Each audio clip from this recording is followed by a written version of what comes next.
안녕하세요. 아프지 마요. 여성 통증 지킴이 변승원입니다. 오늘은 극심한 생리통의 원인인 자궁내막증, 그 중에서도 매우 깊이 파고들어서 골반 신경을 자극하는 바람에 신경통을 유발시킬 수 있는 신부자궁내막증에 대해서 이야기해 보겠습니다. 아프지 마요. 여성 건강 지킴이 변승원입니다.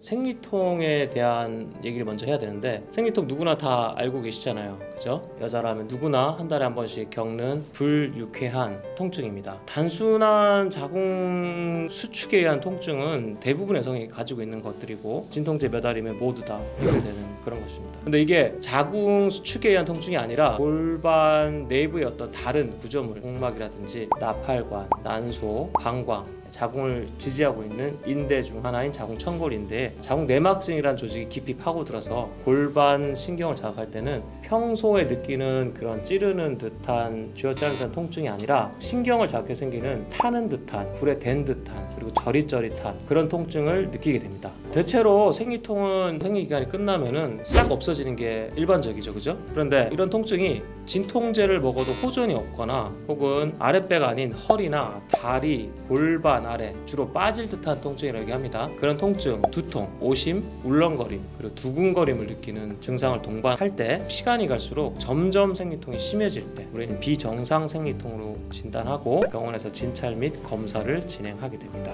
이런 경우는 여러 가지 부인과 질환이 동반되어 있는 경우가 굉장히 많고, 이런 원인을 잘 제거하면 생리통을 조절할 수 있습니다. 자, 오늘은 극심한 생리통을 가진 여성의 약 95%가 가지고 있고, 전체 가임기 여성, 아기를 가질 수 있는 여성의 1에서 2%가 가지고 있는 신부자궁내막증에 대해서 알아보겠습니다. 자궁내막증은 많이 들어보셨겠지만, 신부자궁내막증이라는 얘기는 결국 말 그대로 깊이 파고들었다, 표면이 아닌 깊은 곳까지 파고든 자궁내막증이라는 뜻입니다. 복강경 카메라로 정상적인 자궁을 찍으면 매우 깨끗하고 아무것도 보이지 않는 생선 비늘 같은 것을 알 수 있는데, 이런 것들이 생리를 진행을 하고 혹은 생리혈이 자궁 경부가 아닌 나팔관을 통해서 역류가 되게 되면은 자궁 생리혈도 나오지만 자궁 내막 조직이 같이 역류가 되어서 복강 안에 있는 복막에 묻게 됩니다. 자궁 내막에서도 한 달에 한 번 생리를 하지만 복막에서도 자궁 내막 조직이 정착을 해서 생리를 하게 됩니다. 그러면 한 달에 한 번씩 뱃속에서 피멍이 들게 되고, 그로 인한 염증 반응이 생기고, 다시 이게 아물고, 다시 또 그 다음 달에 또 피멍이 들고 염증이 생기고 아물고, 이게 반복이 되다 보면은 그 깨끗했던 복막이 매우 두꺼워지게 되고, 나팔관, 방광, 직장, 그 밖에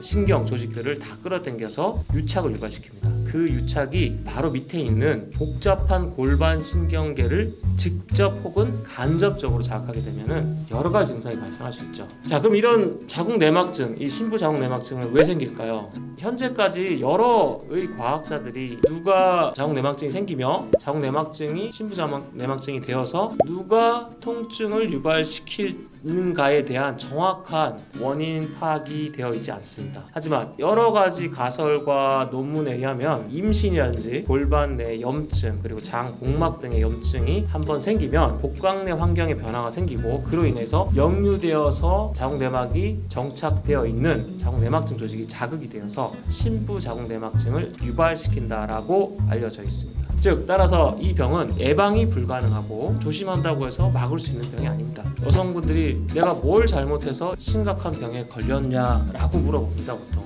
하지만 여러분들은 잘못한 게 없습니다. 보통 외래에서 자기가 이 병에 걸렸다는 거에 너무 자책하고 힘들어 하시는데, 그럴 필요가 없습니다. 자, 그러면 이제 어떤 증상이 있을 때 신부자궁내막증으로 의심할 수 있을까요? 제일 먼저 생각해야 될 거는, 내가 생리통이 생리 전에, 생리 중에, 생리 후에 어떨 때 있느냐가 중요합니다. 보통은 생리 전에 조금 있다가 생리 중에 있고, 그리고 없어집니다. 근데 심각해질수록 점점 생리 중, 그리고 생리 후에도 아프게 됩니다. 여기서 말하는 극심한 생리통이라는 거는 0점이 하나도 안 아픈 상태, 자기가 느끼는 최악의 통증을 10점이라고 합니다. 근데 보통 7점 이상이 되면은 극심한 생리통이라고 합니다. 이런 경우는 대부분 본인이 늘 먹어왔던 진통제를 먹어도 반응을 하지 않거나 일부 반응하는 상태가 됩니다. 대부분 이럴 때 병원에 오게 되죠. 진통제 잘 들었는데 요즘엔 듣지 않더라, 그래서 너무 힘들다 라고 옵니다. 이럴 때는 반드시 신부자국 내막증을 꼭 생각하셔야 됩니다. 신부자국 내막증이 있으면 복막 밑에는 골반 신경을 자극하게 돼서 각 신경이 담당하는 통증 부위가 아프게 됩니다. 순차적으로 이걸 자극하기 때문에 오심,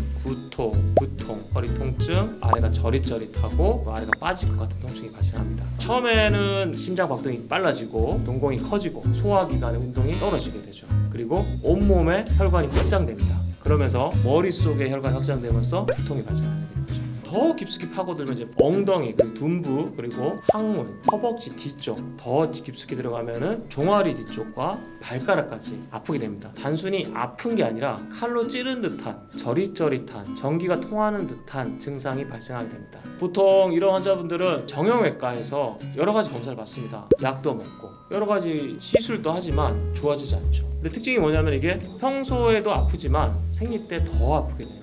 또한 생리혈이 색깔이 검붉은색으로 변한다고 되어 있어요. 일반적으로 생리혈이 잘 나오기 위해서는 자궁의 가장 밑부분이 열려 있어야지 잘 나오는데 막힌 상태가 조금씩 나와서 질에 고이는 상태, 그러면서 생리혈이 질 바깥으로 조금씩 흘러나오면서 색깔이 검붉은색으로 변하는 거죠. 그래서 보통 환자분이 얘기하기를 생리가 시원하게 나오지 않는다, 찔끔찔끔 나오다가 배는 아프고 이렇게 얘기합니다. 이런 증상들을 처음에는 생리 전에, 생리 중에만 느끼다가 생리 후에도 계속 불편한 증상이 있습니다. 이런 경우는 반드시 수술이 필요한 상황이니까 신부자국 내막증에 대한 이해와 그 수술을 진행할 수 있는 의사한테 와야 됩니다. 이런 증상 갖고 있는 여성들이 그럼 어떤 방법으로 진단을 할 수 있을까요? 우리가 아프지 마요. 여성건강지킴이 변승원입니다.